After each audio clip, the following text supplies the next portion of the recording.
My name is Emily Flint, and this is all about preventing cyberbullying in the classroom.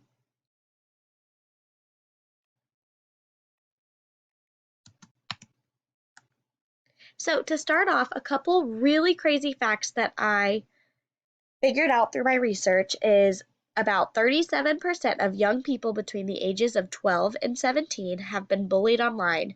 30% have had it happen more than once. Another fact is that girls are more likely than boys to be both victims and perpetrators of cyberbullying. 15% of teen girls have been the target of at least 4 different kinds of abusive online behaviors, compared with about 6% of boys. Only 1 in 10 teen victims will inform a parent or trusted adult of their abuse.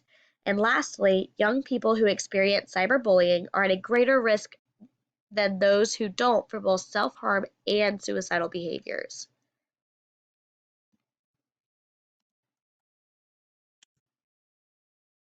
So, cyberbullying, the definition is simply cyberbullying is the action of bullying through technology.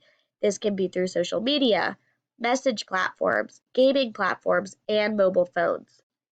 So, both parents and teachers can work together to prevent cyberbullying by fully educating their children on how to have an appropriate digital presence online. Teachers can work really hard by starting to introduce this concept to students in early childhood education, like around kindergarten. This is when the students start to learn how to log in and use different platforms on their computers. This idea should be retaught in every grade so that the students can grow with the technology that is growing as well. Parents can prevent cyberbullying at home by having a honest home that is loving, because children who feel more comfortable will report more to their parents and the parents can do more for them.